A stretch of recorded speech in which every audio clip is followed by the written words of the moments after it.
Hey guys, it's me, my face. And oh God, what have I done?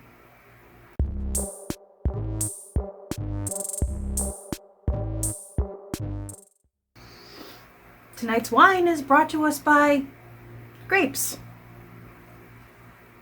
Because why not? I went to the Dollar Tree today. I have no excuses. But Mark was asking himself the other night if he should have wine, and he said, why not? And I believe I had him leave the kitchen for some sort of penalty period for having said that. Then I see it on a towel, and now I own it. My name is Andrea, and this is a channel about cross-stitch and wine and beer and cats and opinions and possibly a new hobby. We'll get into that. Welcome. If you're a returning visitor, welcome back. Yes, today I firmly affixed a mask to my face and left the house by myself for more than 30 minutes. Possibly haven't done that in the last couple of months. So I promptly came home, put my stuff away, and then took a nap. And now here we are. Somebody had a little too much fresh air. So as I mentioned in last week's video, I was going to try doing kind of an on-off monogamous week of stitching. It didn't work out. It didn't work out great. I kind of did it, and now I kind of just wish I had worked on anything I wanted, because I think I would have made more progress. So let's start with what I did do. The first thing I worked on, and pretty much the only thing I worked on, is Templar Prophecy. And I did some things, but not anything that built up. I fooled around a little down here. I filled in a bit around here. I moved up here a bit, but I didn't do anything substantial. Every time I sat down to work on this, I only worked on it for like an hour and a half. It was just tough for me to get into, and I'm not sure why, because this is, I won't say it's an easy stitch, but it's not a lot of color changes, and you just pick an area and start going. And I don't know if maybe I just got burnt out doing these big areas of black. I cut out a sneeze there. I don't know. I'm gonna do it. I'm gonna get there. It will have renewed life, but I think this coming week I will work on a different project every day, like I'm used to doing. And then the week after that, I will pick something different to give all my time to, and we'll see how that works out. This may just not have been the one to be monogamous on. We'll find out. The only other thing I worked on this week, when I needed a break from Templar Prophecy, was my tribute to Bast, which is not moving along quickly, and honestly I'm pretty sure that when I do release this as a pattern, it's going to be half the size, because look at all the cauldron, and that's just the top bitty bit. It's just the top bitty bit, guys. So much cauldron. I can't even. But I think this is good for me. I know a lot of people, and maybe it's once you get a few patterns under your belt that you can do this, but I know that there are people who design a pattern and never stitch it. They just put up the digital picture of it, and people buy it and stitch it and like it or don't. But this is definitely telling me that a big old black cauldron may not be what people want to stitch. Maybe not these people. So, yeah. This is probably going to get reworked before it gets released out into the wild. But it's good learning. So, I don't know if I mentioned in the last video or was just thinking it in my head while I was talking. I've become completely obsessed with Michelle Bendy Stitchy's stitching journal that she is creating, conjuring, if you will. She was, I believe, I could have this story very wrong, I believe she was gifted a journal or a junk journal kind of thing, and she has chosen to keep her smalls in there when she doesn't want to just frame them up or throw them on, doesn't want to make a pillow and things like that. But also, like, people who send her little bits of stitching and things, she's putting those in there and like kind of creating a page. And my brain lit up. So I said, okay, I've never quite understood this whole junk journaling thing, because in a way it didn't make sense to me that somebody would purchase a pre-made thing stuffed full of things that once you go through the things, you can't use the journal for anything because there's no lined paper in that thing. I don't understand. But I do understand making your own. That I get. So I started watching Pam over at the Paper Outpost. And I haven't stopped. Watching her. She takes a piece of junk mail and turns it into, I don't know, a casserole. It's magic. It's alchemy. It's my new obsession. So last week I decided I was going to try to make my own kind of quasi junk journal-y album thing. So I ordered a blank, I don't have to describe it, it's right here, with the black pages that people, I've got some stuff stuck in here, but just plain black pages. So I ordered that off of Amazon. If you're interested in it, there'll be a link below. #subtle. So I got that, and I just got the little corners for pictures, because my issues with, I can't cut fabric. I can't paste things down like people's cards and postcards and, things like that, because permanent things freak me out, which is weird. But, what was I saying? So yes, I bought those things.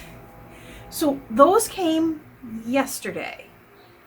And I've already got a page started. I'm not going to show you that page yet because I don't like it yet. I don't hate it.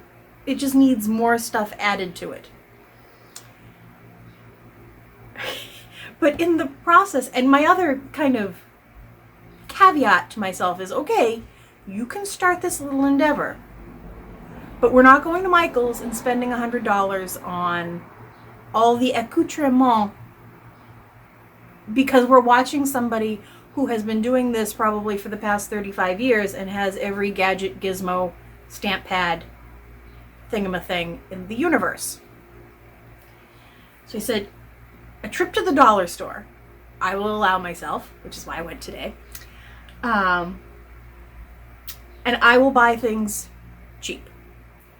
And if I continue doing this, if I go into a second journal, because I already have an idea for, I want to do the stitching journal, and then I want to do kind of a family journal and that sort of thing. So if I continue on with this, I can always invest in better tools if I find that the ones I got are not cutting it. So I spent $17 today at the Dollar Tree to buy tools and supplies. I had the box. This was where I was storing my prepackaged, linen and Ada and things like that from Joann's, and they don't need their own box. They're fine. They're fine in the closet. They're fine. It's fine. So I put everything in here. And in another fabric bin. There's a few things on the desk, but that's about it. So let me show you, and I apologize because this is not stitchy related, but you know what? This is my day. This is what I did this week. So let's peruse the things that I did get at the dollar store. We have very recently 2 new stores, a Dollar Tree and a Family Dollar. So Dollar Tree is kind of the everything for $1. And Family Dollar is kind of just lower priced, you know, like that's where I got this 2 towel set for $4. They opened up right next to each other, like in the same space, kind of. And yes, I'm going to be spending a lot of time there. But what they have that my usual Dollar Tree has never carried are these supplies from Crafter's Square. I found many things. So first I got some little paintbrushes for painting on glue because I don't have any paint. And I don't really like paint, and I'm not good at paint. I'm not really good at gluing. Hence the paintbrushes. I got some big old glue sticks, 2 for $1. They don't say... They don't necessarily say that they're permanent, but they're also not like little kids kind of ones, so I got those. I also, at the Family Dollar place, I got the Elmer's Craft Bond. Let's see if I can... So we'll see just in case those aren't good enough. What else? I got a little bottle of spray adhesive. I know, seriously. They had Aleene's Tacky Glue there. Like little bottles like this size for $1. I have a whole bottle, so I didn't need to buy any, but I was pretty impressed by that. I got a white marker. I found washi tape with kitties on it.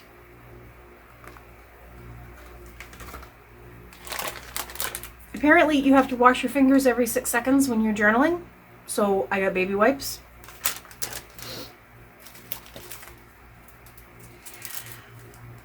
I started this endeavor saying I'm not going to buy any of those pre-made things like ephemera and things like that. I'm just going to like tea dye stuff and use what I have and the whole thing, but I finally saw these. And then I said they're metallic and they're bugs and they're cool, and I got them for $1.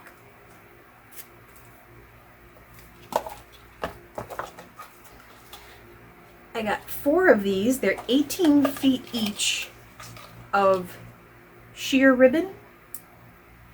So I got like an off-white, a gray, a white, and a purple because we've met. I don't know exactly what I'll do with them, but it's 18 feet for $1. I did it. I also got this one, which is 9 feet. What a glare here. Can you see it with the lace around it? This is a strange setup. Not entirely sure how I want to use it, but it jumped out at me, so I said, fine, come home with me. I got a stencil. I did not find stamp pads while I was out, so I have to think about that.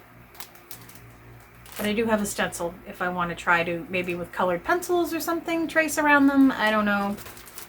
We'll figure it out. Maybe someday if I come across a cheap stamp pad, I'll have the stencil. Now, I've been watching Pam do all this paper craft for the past couple of days with napkins, like paper napkins. Really pretty ones, and I went looking, and unfortunately Dollar Tree and Family Dollar really only have either the solid color ones or they have like themed ones. They're for birthdays and anniversaries and things like that. But I did get a couple of pretty tissue papers, so I will see if maybe I can do something with that. This is, I got the gray and the white and then the patterned. So that was it. That was $17. Actually, probably closer to $19 because I got the glue sticks over at Family Dollar. But even still, not a bad crafting start. Considering looking through Michael's and Joann's online, you can spend some money getting kitted up for this kind of thing. And you know me, I will kit myself up. I will make this once, and I'll never do it again. So if you yourself have headed down this same rabbit hole and you have some channels for me to watch or places where you get some supplies faux cheap, because mama's got a budget, let me know in the comments down below, please. Last week I told you my story about the toaster oven and how I grew up in my house and as an adult terrified of my toaster oven.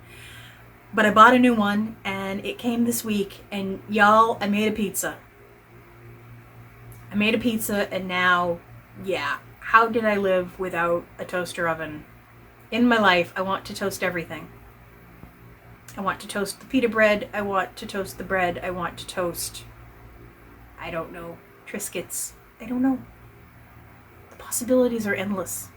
Side note, still terrified. Still unplugging it. That's just good sense.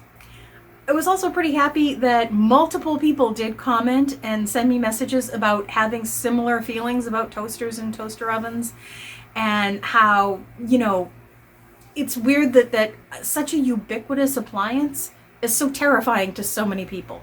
And I don't know anybody who ever had their toaster catch on fire.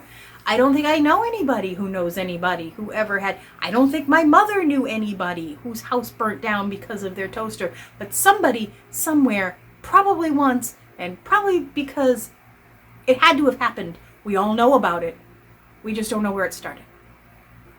In last week's video, we spent a couple of minutes talking about Black Lives Matter and what's been going on with protests and what's been going on with police brutality and things like that.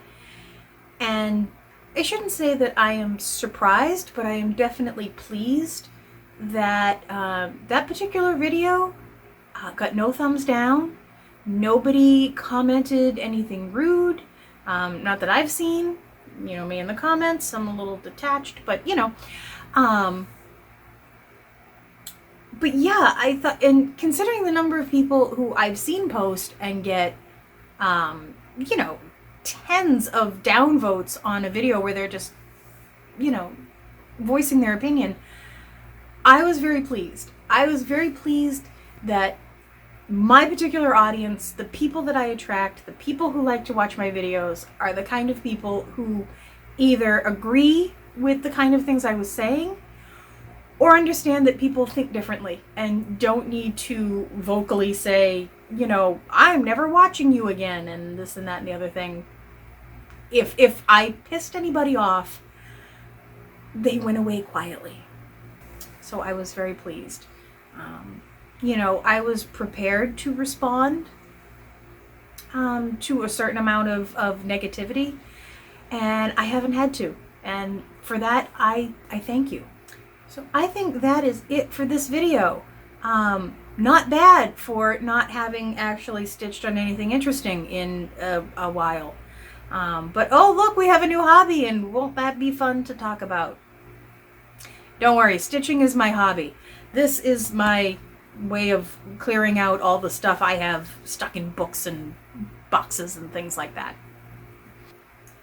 As always, guys, thank you so much for watching. Thank you for subscribing. Thank you for your likes and even your dislikes. And as always, thank you for your comments. I read every single one of them, and I do appreciate them. Bye, guys.